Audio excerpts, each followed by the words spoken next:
Nas exuberantes florestas tropicais da Austrália, as aves empoleiram-se nos galhos baixos e andam calmamente pelo chão da floresta, apreciando a sombra e as frutas tropicais. Mas a selva não é só delas. Um dingo está rodando nas sombras e as frutas não satisfazem o apetite dele. As aves fogem para a segurança, todas menos o casuar, que não consegue limpar o chão com suas asas fracas. Em vez disso, ele ataca, fazendo o dingo correr para se proteger com um golpe de garras muito afiadas. O casuar é uma das cerca de 60 espécies vivas de aves que não voam. Essas aves terrestres vivem em todo o mundo, do deserto australiano à savana africana até as costas da Antártida.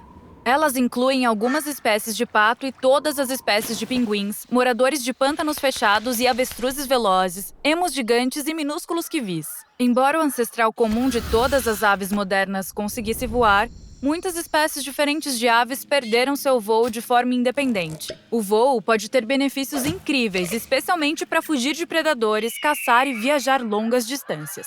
Mas também tem altos custos. Consome enormes quantidades de energia e limita o tamanho e o peso do corpo. Uma ave que não voa economiza energia. Por isso, pode ser capaz de sobreviver com uma fonte de alimento mais escassa ou menos rica em nutrientes do que uma ave que voa. O takai da Nova Zelândia, por exemplo, vive quase inteiramente à base suave de gramas alpinas. Para aves que se aninham ou se alimentam no chão, essa predisposição para não voar pode ser ainda mais forte.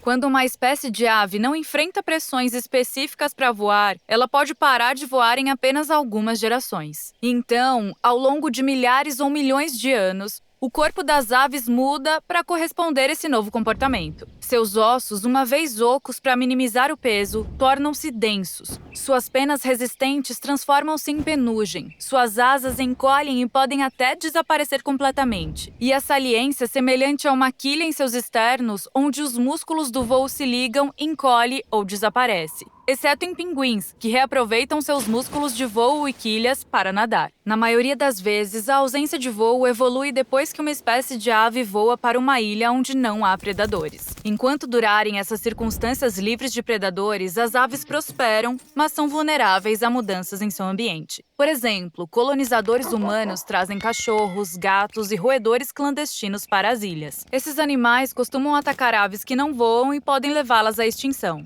Na Nova Zelândia, arminhos introduzidos por colonizadores europeus ameaçaram muitas espécies nativas. Algumas foram extintas e outras estão ameaçadas. Apesar das vantagens de economia de energia em não voar, muitas espécies de aves que não voam têm apenas um curto espaço de tempo antes de serem extintas. Mas algumas aves que não voam sobreviveram em terra firme ao lado de predadores em abundância. Diferente da maioria das pequenas espécies que não voam, que vêm e vai rapidamente, esses gigantes não voam há dezenas de milhões de anos. Seus ancestrais apareceram quase na mesma época que os primeiros pequenos mamíferos e provavelmente conseguiram sobreviver porque estavam evoluindo e crescendo ao mesmo tempo que seus predadores mamíferos. A maioria dessas aves, como emus e avestruzes, aumentou de tamanho com centenas de quilos a mais do que as asas conseguem levantar. Suas pernas ficaram grossas, os pés robustos e os músculos da coxa recém-desenvolvidos os transformaram em corredores formidáveis. Embora não as usem mais para voar, muitas aves reaproveitam suas asas para outras coisas. Podem ser vistas colocando a cabeça embaixo das asas em busca de calor, exibindo-as a prováveis parceiros, abrigando ovos sob elas ou até mesmo usando-as para orientação enquanto atravessam as planícies. Elas podem não voar, mas ainda batem as asas. Se você gosta de aprender, inscreva-se em nosso canal. Toda semana publicamos novos vídeos sobre tudo, desde a história do mundo de acordo com os gatos, até como ser um melhor ouvinte. Fique ligado e fique curioso!